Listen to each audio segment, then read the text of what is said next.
Assalamualaikum warahmatullahi wabarakatuh.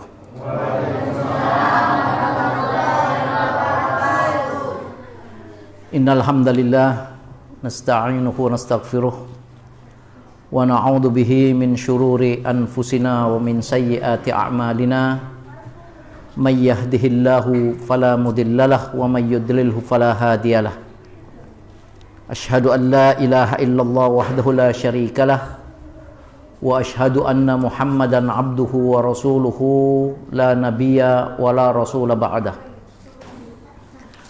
Qala Allah Ta'ala ya ayyuhalladzina amanu taqullaha wa qulu qawlan sadida yuslih lakum a'malakum wa yaghfir lakum dhunubakum wa may yuti'illaha wa rasulahu faqad faza fawzan 'azima.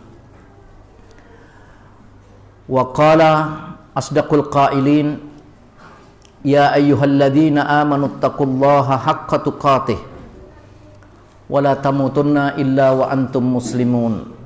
Fa inna asdaqal hadits kitabullah wa khairal hadyi hadi Muhammadin sallallahu alaihi wasallam wa syarral umuri muhdatsatuha wa kullu muhdatsatin bid'atun wa kullu bid'atin dhalalah wa kullu dhalalatin finnar.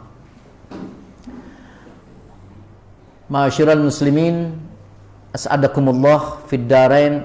Pertama, marilah kita memanjatkan puja dan puji syukur kehadirat Allah yang mana telah melimpahkan rahmah dan inayahnya, memberikan kesempatan pada kita sekalian untuk bersama-sama kita bertafaqquh fid din dalam rangka meningkatkan keimanan dan ketakwaan kita. Mudah-mudahan Allah Subhanahu wa taala senantiasa meridhai dan merahmati kita sekalian. Salam dan salawat kita sampaikan pada junjungan kita Nabiur Rahmah Muhammad bin Abdullah An-Nabiyul Amin wa Imamul Mursalin, yang mana beliau diutus oleh Allah semata-mata untuk menyampaikan risalah Allah ke tengah-tengah kehidupan ini. Mudah-mudahan kita senantiasa ditakdirkan oleh Allah untuk menjadi para pengikut beliau yang setia hingga akhir hayat kita. Ma'asyiral muslimin, as'adakumullah. Ini hawanya agak dingin. Kemudian tadi saya sudah lupa. Kemudian begitu sudah bergegas-gegas, ternyata sampai di arah sana tadi ada acara, muter, malah balik, salah lagi. Ya, baik, insya Allah dalam waktu ini kita masih dipertemukan oleh Allah memasuki pada bab yang ketiga, yaitu bab izalatun najasah wa bayanuha. Bab yang membicarakan tentang menghilangkan najis dan penjelasan-penjelasannya. Ada kalanya kita di dalam bab ini atau menghilangkan najis, ada kalanya kita tahu tapi kadang-kadang ya tidak tahu. Oleh karena itu mari kita pahami apa yang akan saya sampaikan nanti. Mudah-mudahan Allah Subhanahu wa taala menambah dan memberikan pengetahuan atas kita sekalian. Baik, pada bab ini diawali dengan hadis yang disampaikan dari Anas bin Malik. An Anas bin Malik qala su'ila Rasulullah sallallahu alaihi wasallam anil khamri tuttakhadha khallan faqala la.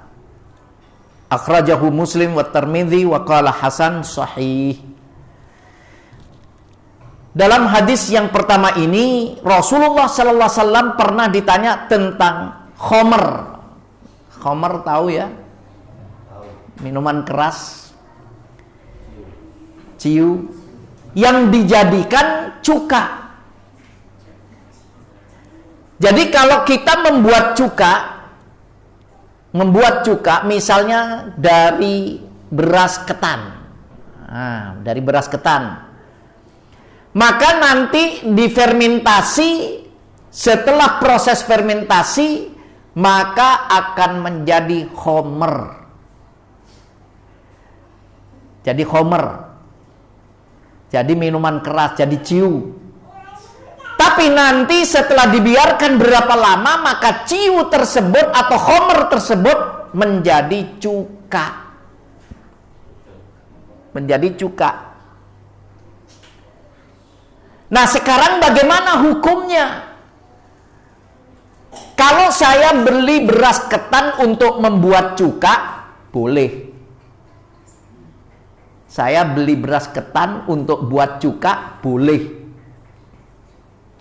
Tapi saya beli khomer, saya beli ciu untuk buat cuka, maka nggak boleh. Bedanya kan jauh ya. Larangan membeli khomer, yaitu orang yang membeli, yang dibelikan, yang ngangkut, yang meres, yang disuruh, yang melihat, kena hukumnya nggak boleh, dosa. Hukumnya bagaimana? Sama dengan yang minum. Maka kalau kita beli ciu atau beli khomer untuk dibuat cuka, itu tidak boleh. Tapi kalau beli beras ketan untuk dibuat cuka, itu boleh. Apalagi memang dikatakan bahwa khairut ta'am al-khul, sebaik-baik makanan itu adalah cuka. Kenapa Rasulullah menyatakan seperti itu? Karena apa? Cuka itu membersihkan lemak-lemak. Kemudian ada beberapa pendapat tentang cuka atau membeli khomer untuk membuat cuka. Menurut madhab Imam Asy-Syafi'i dan Imam Ahmad, bahwa annahu la yajuzu takhlilul khamr, tidak boleh membuat cuka dari khomer. Walaupun kalau kita buat cuka selalu melewati masa khomer. Jadi beras difermentasi, direndam gitu, mengeluarkan busa, terjadilah proses fermentasi. Nanti dari fermentasi itu menjadi khomer, kemudian jadi cuka. Tapi kalau membeli khomer untuk buat cuka, tidak boleh. Ini sampai di sini bisa dipahami, Pak. Kemudian wala tadhur bit takhlil wa qala Abu Hanifah. Jadi ciu atau khomer itu tidak akan menjadi suci karena dibuat cuka. Tapi kalau memang dari awalnya niatnya untuk buat cuka, maka itu boleh. Wa anil Imam Malik, dalam pendapat Imam Malik, salah satu riwayat asahhuha, ada 3 riwayat yang paling benar, annat takhlil haram, bahwa menjadikan atau membuat cuka dari khomer itu haram hukumnya. Falau khallalaha asa wa taharat, walaupun nanti akhirnya menjadi cuka tapi awalnya dari khomer, itu tidak boleh. Walaupun nanti suci dengan cuka itu kan boleh dimakan. Tapi karena belinya diawali dari beli khomer untuk buat cuka, maka tidak boleh. Tapi kalau beli beras, difermentasi, dibuat cuka, niatnya awal buat cuka, maka boleh. Ini menurut beberapa pendapat. Kemudian hadis yang kedua, wa anhu an Anas bin Malik radhiyallahu anhu qala lamma kana yaum Khaybar, dari Imam Malik, ia berkata bahwa pada saat terjadi perang Khaybar. Perang Khaybar itu perang antara kaum muslimin dan orang-orang Yahudi. Jadi Khaybar itu adalah desa milik orang Yahudi. Pernah diperangi oleh Rasulullah SAW, karena Khaybar ini dihuni oleh orang-orang Yahudi dan tahu bahwa orang-orang Yahudi kelak akan membuat suatu kerusakan, maka pada saat itu diperangi oleh Rasulullah dan para sahabat. Dan yang akhirnya ketika terjadi peperangan, maka orang-orang Yahudi mengalami kekalahan. Akhirnya orang-orang Yahudi diminta untuk keluar dari Khaybar. Kemudian pada saat diminta untuk keluar dari Khaybar oleh baginda Nabi Shallallahu Alaihi Wasallam, maka orang-orang Yahudi tidak mau untuk keluar, minta kepada Rasulullah, bermohon agar supaya jangan dikeluarkan dari Khaybar. Dengan perjanjian bahwa kata orang Yahudi, ya Rasulullah, jangan engkau keluarkan kami dari Khaybar. Nanti penghasilan kami 50-50. Kalau kami mendapatkan penghasilan, kami bayar upeti. Jadi 50% penghasilan kami untuk kami dan 50% untuk Rasulullah, untuk orang Islam. Semula diizinkan oleh Rasulullah sallallahu alaihi wasallam. Tapi pernah Rasulullah menyampaikan kepada para sahabat, akhrijul yahud wan nasara min jaziratil Arab. Keluarkan orang Yahudi dan orang Nasara dari tanah Arab. Ketika Rasulullah sallallahu alaihi wasallam wafat, maka orang-orang Yahudi itu dikeluarkan dari tanah Arab, termasuk dari Khaybar. Maka Khaybar ini adalah, atau perang Khaybar adalah terjadinya perang antara orang Muslim dan orang Yahudi. Nah, pada saat terjadi perang orang Islam, perang Khaybar, terjadi perang Khaybar, amara Rasulullah sallallahu alaihi wasallam Abu Talha, maka Rasulullah menyuruh Abu Talha. Fanada, maka ia berseru, innallah wa rasulahu yanhanikum an luhumil khumril ahliyah. Maka kata Abu Talha, sesungguhnya Allah dan Rasulnya melarang kalian ini memakan daging keledai Cina. Dilarang makan keledai Cina. Mengapa sebabnya? Fa innaha rijsun, karena keledai itu kotor. Sama seperti hukumnya landa. Landa itu rijsun, khabith. Ada orang tanya juga, begicot termasuk rijsun, kotor. Tapi kan kadang-kadang kita tidak tahu, ada keripik begicot, makan aja. Lu halal jari ini sopo. Makruh kata siapa? Padahal itu termasuk rijsun. Rijsun ini tidak dimakan. Luhumul khumurul ahliyah, termasuk keledai Cina, itu termasuk rijsun.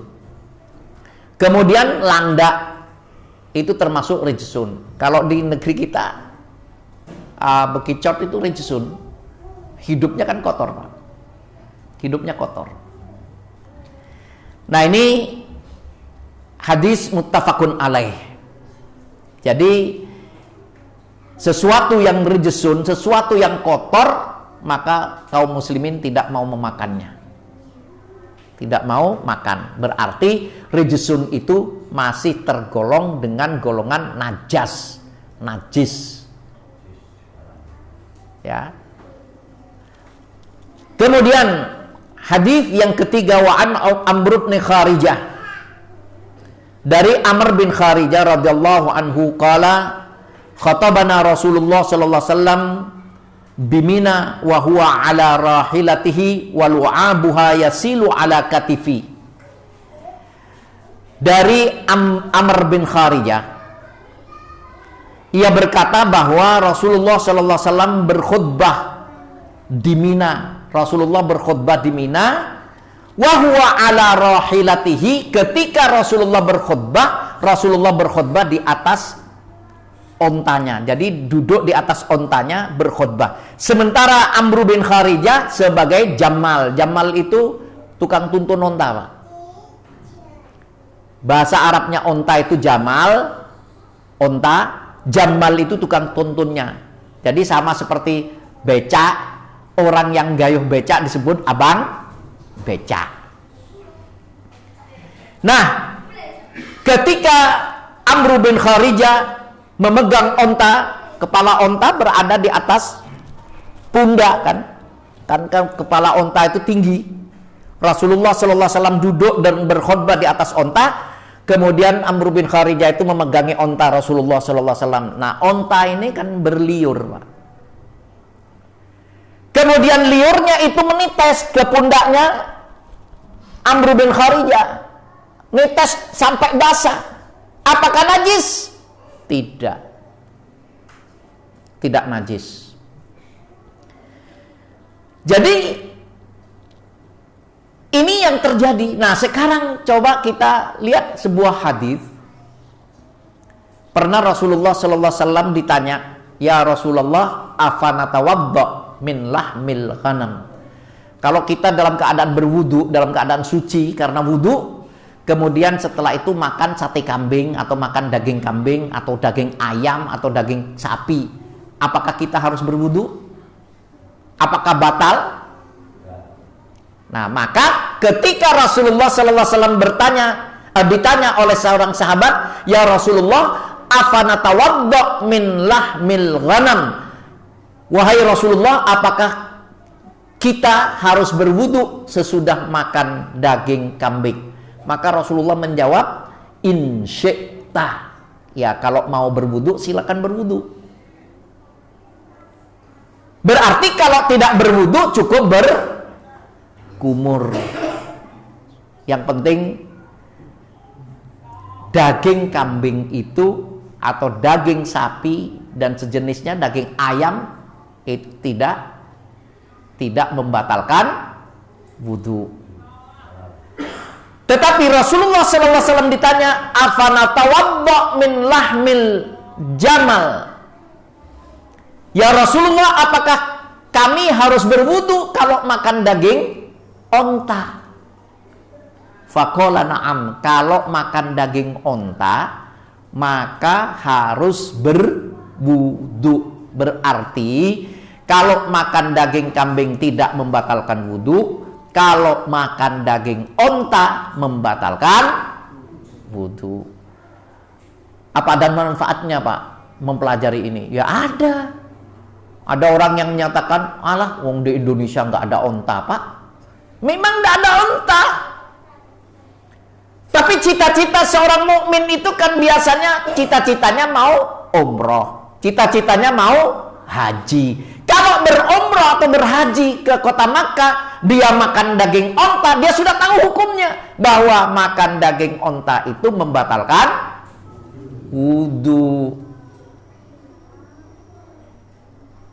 Jadi liurnya tidak najis, akan tetapi makan daging onta itu membatalkan wudu. Bahkan ada sebuah hadis, pernah ada sebuah riwayat menyatakan bahwa ada seorang sahabat yang sedang sakit sangat parah, matanya sampai merah, mukanya kuning, bibirnya pecah-pecah, parah sakitnya. Rasulullah SAW memerintahkan agar supaya minum susu onta yang dicampur dengan kencingnya. Maka tidak heran nanti kalau pergi ke Mekah, ada orang beli kencing onta dan susu. Ternyata sahabat itu minum susu onta dan kencing, ternyata sembuh. Nah, ini menjadi bahan bulian. Wow, umat Islam berobat dengan kencing onta. Tapi ini hanya berlaku pada onta saja.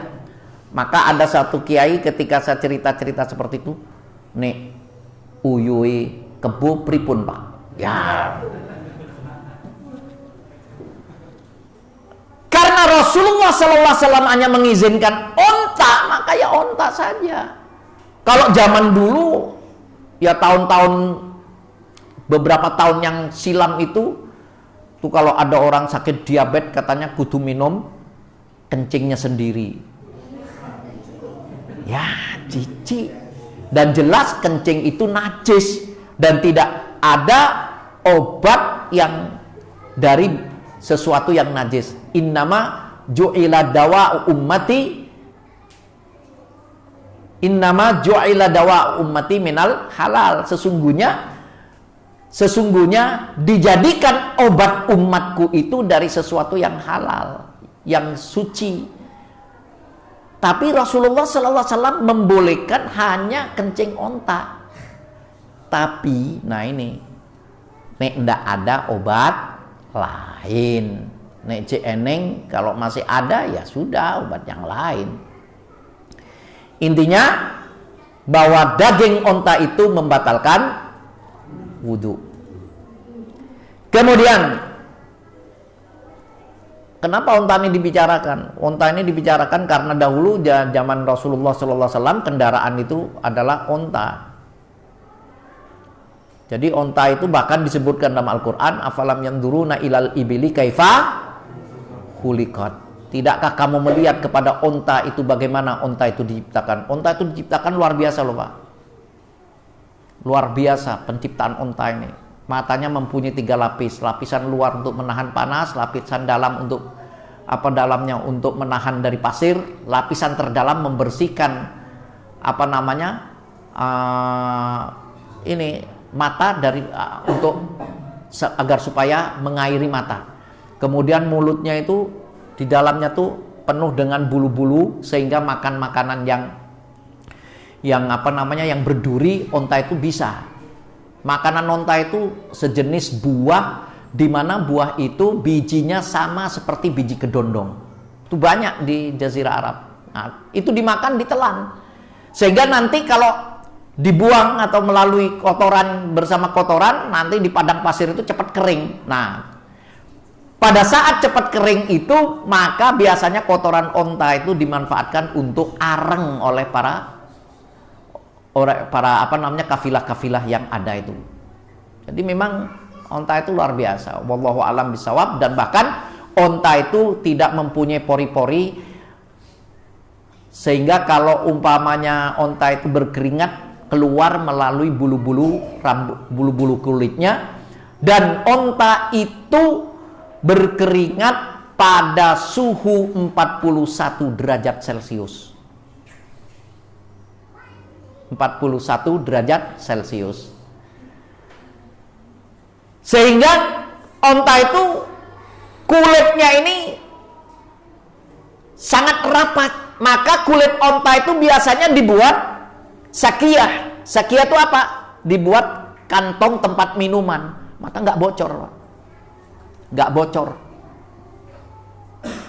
Bahkan juga kulit ari onta itu dahulu ditemukan di zaman Mesir kuno itu. Kulit ari, kulit bagian dalam onta itu dibuat kondom. Karena tidak ada pori-porinya. Wallahu a'lam bishawab. Jadi ini onta. Kemudian hadis ini tentang air liur onta itu tidaklah najis. Hadisnya dikeluarkan dari Imam Ahmad dan At-Tirmidzi.